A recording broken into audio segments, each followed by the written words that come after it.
ಅದು ನಾಡ ಹಬ್ಬ ಮೈಸೂರು ದಸರಾಗೆ ಪ್ರೇರಣೆಯಾದ ನೆಲ. ಅಂಥ ನಾಡಲ್ಲಿ ಈಗ ನಾಡ ಹಬ್ಬದ ಯಾವುದೇ ಕಳೆಯಿಲ್ಲ. ಇಡೀ ರಾಜ್ಯದಲ್ಲಿ ದಸರಾ ಸಂಭ್ರಮ ಮನೆ ಮಾಡಿದ್ರೆ ಆ ನೆಲದಲ್ಲಿ ಮಾತ್ರ ನೀರವ ಮೌನ ಆವರಿಸಿದೆ. ಆ ಕುರಿತ ಒಂದು ವರದಿ ಇಲ್ಲಿದೆ ನೋಡಿ.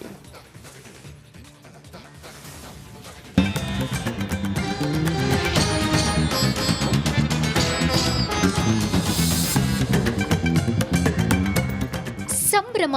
ಸಾಂಸ್ಕೃತಿಕ ನಗರಿಯಲ್ಲಿ ದಸರಾ ಸಂಭ್ರಮ. ಯುವ ದಸರಾ, ರೈತ ದಸರಾದ ಸಡಗರ, ಸಾಂಸ್ಕೃತಿಕ ಕಾರ್ಯಕ್ರಮ. ಅರಮನೆ ನಗರಿಯಂತೂ ಫುಲ್ ಜಗಮಗ.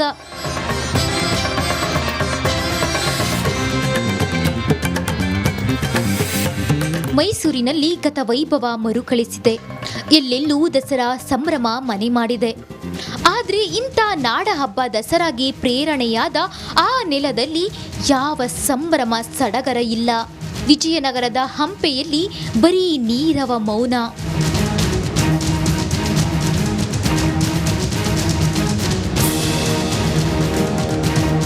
ನವರಾತ್ರಿಯ ಮಹಾನವಮಿ ದಿಬ್ಬದಲ್ಲಿ ನೀರವ ಮೌನ.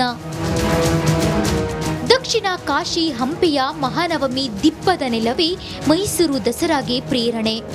ದಸರಾ ಆಚರಣೆಗೆಂದೇ ವಿಜಯನಗರದ ಅರಸರು ಮಹಾನವಮಿ ದಿಬ್ಬವನ್ನ ನಿರ್ಮಿಸಿದ್ರು. ವಿಜಯದಶಮಿ ಹಬ್ಬದ ದಿನಗಳಲ್ಲಿ ವಿಜಯನಗರ ಅರಸರು ಇಲ್ಲಿ ಧಾರ್ಮಿಕ ಸಾಂಸ್ಕೃತಿಕ ಕಾರ್ಯಕ್ರಮಗಳನ್ನ ನಡೆಸುತ್ತಿದ್ರು. ನವರಾತ್ರಿ ಹಬ್ಬವನ್ನ 9 ದಿನ ಸಡಗರದಿಂದ ಆಚರಿಸಲಾಗುತ್ತಿತ್ತು.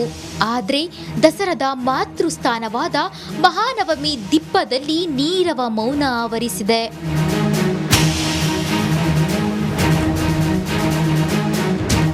ನಾವು ವಿಜಯನಗರ ಸಾಮ್ರಾಜ್ಯದ ರಾಜಧಾನಿ ರಾಜ್ಯಾಂಗಣದಲ್ಲಿದ್ದೀವಿ.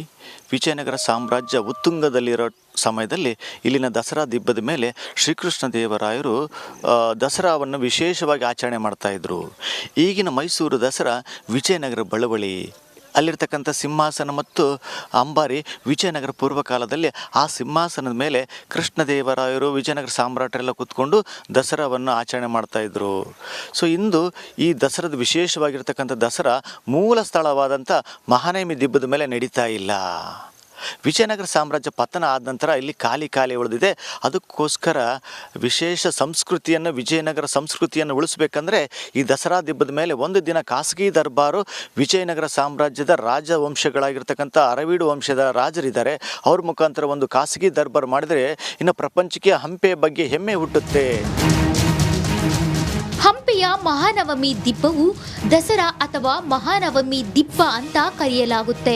ಆದರೆ ಈವರೆಗೆ ಸರ್ಕಾರ ಈ ದಿಬ್ಬದ ಮೇಲೆ ಗಮನವೇ ಹರಿಸಿಲ್ಲ. ವಿಜಯನಗರ ಸಾಮ್ರಾಜ್ಯ ಪತನದ ನಂತರ ಇಲ್ಲಿ ಯಾವುದೇ ಕಾರ್ಯಕ್ರಮಗಳು ನಡೆದಿಲ್ಲ. ಇದರಿಂದ ವಿಜಯನಗರ ಕಾಲದಲ್ಲಿ ದಸರಾ ಆಚರಣೆ ಮಾಡಲಾಗುತ್ತಿತ್ತು ಎಂಬುದೇ ಜನರಿಗೆ ತಿಳಿಯದಾಗಿದೆ. ನಮ್ಮ ನಾಡಿನ ಹಬ್ಬದಲ್ಲಿ ದಸರಾ ಮತ್ತೊಂದು ಬಹಳ ವಿಶೇಷವಾದಂಥ ಹಬ್ಬ. ಆದರೆ ದಸರಾ ಅಂದ ತಕ್ಷಣ ನಾವೇನು ಅಂದ್ಕೊಂಡಿದ್ದೀವಿ, ಮೈಸೂರಿಗಷ್ಟೇ ಸೀಮಿತ ಅಂದ್ಕೊಂಡಿದ್ದೀವಿ. ಸ್ವಾಮಿ, ದಸರಾ, ಮೈಸೂರು ದಸರಾಕ್ಕೆ ಪ್ರೇರಣೆ, ಸ್ಫೂರ್ತಿ ನಮ್ಮ ವಿಜಯನಗರ ಅನ್ನುವಂಥದ್ದು ಬಹಳಷ್ಟು ಜನಗಳಿಗೆ ಗೊತ್ತಿಲ್ಲ. ಇವತ್ತಿಗೂ ಹಂಪೆಯ ಪರಿಸರದಲ್ಲಿ ಮಹಾನವಮಿ ದಿಬ್ಬ ಅಂತಲೇ ಇದೆ. ಗ್ರೇಟ್ ಪ್ಲಾಟ್ಫಾರಮ್ ಅಂತ ಕರಿತೀವಿ, ದಸರಾ ದಿಬ್ಬ ಅಂತ ಕರಿತೀವಿ. ಪ್ರೌಢದೇವರಾಯನ ಕಾಲದಲ್ಲಿ ಇದ್ದಂಥದ್ದು. ಮೈಸೂರಿನಲ್ಲಂತೂ ವೈಭವದ ದಸರಾ ನಡೆಯುತ್ತಿದೆ. ಆದರೆ ಇಡೀ ನಾಡಿಗೆ ದಸರಾ ಪರಿಚಯಿಸಿದ ಮಹಾನವಮಿ ದಿಬ್ಬದಲ್ಲಿ ಮೌನ ಆವರಿಸಿರೋದು ಮಾತ್ರ ದುರಂತ.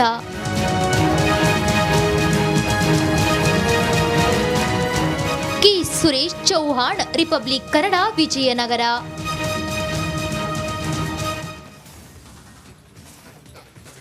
ದರ್ಶನ್ ಜಾಮೀನಿಗಾಗಿ ಕೋರ್ಟ್ನಲ್ಲಿ ವಿಚಾರಣೆ ನಡೀತಾ ಇದೆ. ಬೇಲ್ಗಾಗಿ ದಾಸನ ಪರ ವಕೀಲರು ಪ್ರಬಲವಾಗಿ ವಾದ ಮಂಡಿಸಿದ್ದಾರೆ. ಲಾಯರ್ ವಾದ ಮಂಡಿಸಿದ ಬಗ್ಗೆ ಕೇಳಿ ಕಾಟೇರ ಫುಲ್ ಖುಷಿಯಾಗಿದ್ದಾನಂತೆ.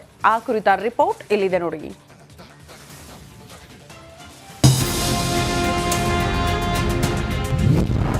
ದರ್ಶನ್ ಬೇಲ್ಗಾಗಿ ನಾಗೇಶ್ ಪ್ರಬಲವಾದ.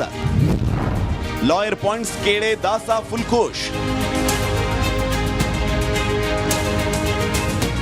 ಜೈಲುವಾಸದಿಂದ ಹೈರಾಣಾಗಿರೋ ದರ್ಶನ್ಗೆ ಯಾವಾಗ ರಿಲೀಸ್ ಆಗ್ತೀನಿ ಅಂತ ತುದಿಗಾಲಲ್ಲಿ ನಿಂತಿದ್ದಾನೆ. ಕಾಟೇರನನ್ನ ಹೇಗಾದ್ರೂ ಹೊರತರೋದಕ್ಕೆ ಸಿವಿ ನಾಗೇಶ್ ಕೋರ್ಟ್ ಅಲ್ಲಿ ಪ್ರಬಲವಾಗಿ ವಾದ ಮಂಡಿಸಿದ್ದಾರೆ.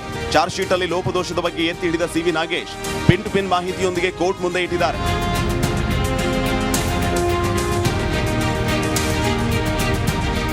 ಬೇಲ್ ಅರ್ಜಿ ವಿಚಾರಣೆ ವೇಳೆ ಕೋರ್ಟ್ ಅಲ್ಲಿ ಸಿವಿ ನಾಗೇಶ್ ವಾದದ ಬಗ್ಗೆ ಪತಿಗೆ ವಿಜಯಲಕ್ಷ್ಮಿ ಮಾಹಿತಿ ನೀಡಿದ್ದಾರೆ. ಸಿವಿ ನಾಗೇಶ್ ವಾದ ಮಾಡಿದ ಆರ್ಗ್ಯುಮೆಂಟ್ ಪ್ರತಿಯನ್ನ ತಂದು ವಿಜಯಲಕ್ಷ್ಮಿ ದರ್ಶನ್ಗೆ ನೀಡಿದ್ದಾರೆ. ವಾದ ಮಂಡಿಸಿದ ಕಾಪಿ ನೋಡಿ ದರ್ಶನ್ ಫುಲ್ ಖುಷ್ ಆಗಿದ್ದಾರಂತೆ.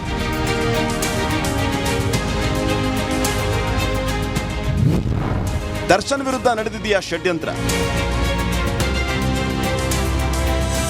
100% ನನ್ನ ವಿರುದ್ಧ ಕೆಲವರು ಷಡ್ಯಂತ್ರ ಮಾಡ್ತಾ ಇದ್ದಾರೆ. ಸಿವಿ ನಾಗೇಶ್ ವಾದದ ವೇಳೆ ಕೆಲವು ಅಂಶಗಳನ್ನು ಉಲ್ಲೇಖಿಸಿದ್ರು. ಅವುಗಳನ್ನು ನೋಡಿ ಪಕ್ಕಾ ಇದೆಲ್ಲ ನನ್ನ ಮೇಲೆ ನಡೀತಾ ಇರೋ ಮಸಲತ್ತು ಅಂತ ದರ್ಶನ್ ಹೇಳಿದ್ದಾರೆ ಎನ್ನಲಾಗಿದೆ. ವಾದ ಮಂಡಿಸಿದ ರೀತಿ ನೋಡಿ ಬೇಲ್ ಸಿಗುತ್ತೆ ಅನ್ನೋ ಭರವಸೆಯಲ್ಲಿದ್ದಾನಂತೆ. ಇವತ್ತು ಪ್ರತಿವಾದ ಮುಗಿದ ಮೇಲೆ ಬೇಲ್ ಸಿಗುತ್ತೆ ಅನ್ನೋ ನಿರೀಕ್ಷೆಯಲ್ಲಿದ್ದಾನಂತೆ ದಾಸ. ವಿಜಯಲಕ್ಷ್ಮಿ ಕೂಡ ಸಿವಿ ನಾಗೇಶ್ ವಾದ ಮಂಡನೆ ಬಗ್ಗೆ ದರ್ಶನ್ ಮುಂದೆ ಗುಣಗಾನ ಮಾಡಿದ್ದಾರಂತೆ. ದರ್ಶನ್ ಕುಗ್ಗಬಾರದು ಅನ್ನೋ ನಿಟ್ಟಿನಲ್ಲಿ ವಿಜಯಲಕ್ಷ್ಮಿ ಪಾಸಿಟಿವ್ ಆಗಿ ಮಾತಾಡಿದಾರಂತೆ. ಹೀಗಾಗಿ ಇವತ್ತು ಬೇಲ್ ಸಿಗುತ್ತಾ ಇಲ್ವಾ ನೋಡಬೇಕಾಗಿದೆ. ರೇಣುಕಾ ರಾಧ್ಯ, ರಿಪಬ್ಲಿಕ್ ಕನ್ನಡ, ಬಳ್ಳಾರಿ.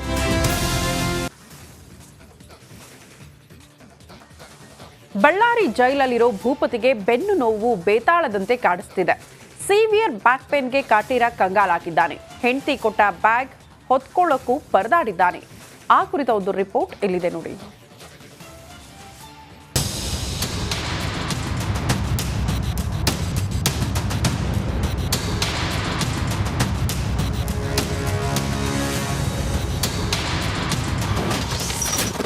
ಭೂಪತಿಗೆ ಬೆನ್ನು ನೋವಿನ ಬೇನೆ, ಹೆಂಡತಿ ಕೊಟ್ಟ ಬ್ಯಾಗ್ ಎತ್ತದ ಲಂಪು.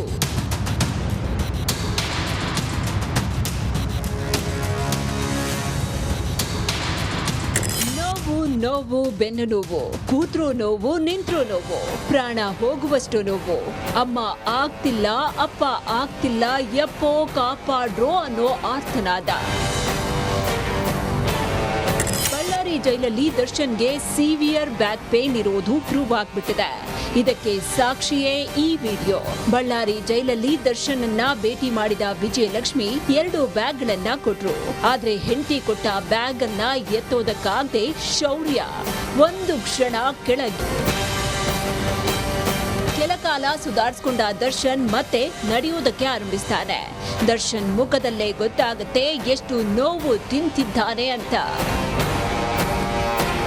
ಹೌದು, 6 ಅಡಿ ಎತ್ತರದ ದರ್ಶನ್ಗೆ ಬೆನ್ನು ಬಿದ್ದ ಬೇತಾಳದಂತೆ ಬೆನ್ನು ನೋವು ವಿಪರೀತವಾಗಿ ಕಾಡ್ತಾ ಇದೆ. ನಿನ್ನೆ ಡಾಕ್ಟರ್ ನೋವು ನಿವಾರಕ ಗುಳಿಗೆ ಕೊಟ್ಟರೂ ಕಮ್ಮಿಯಾಗಿಲ್ಲ. ವಿಜಯಲಕ್ಷ್ಮಿ ಜೊತೆ ಸುರಸುಂದರಿಯರು, ಪತ್ನಿ ಸ್ನೇಹಿತೆಯರಿಗೂ ದಾಸನ ದರ್ಶನ.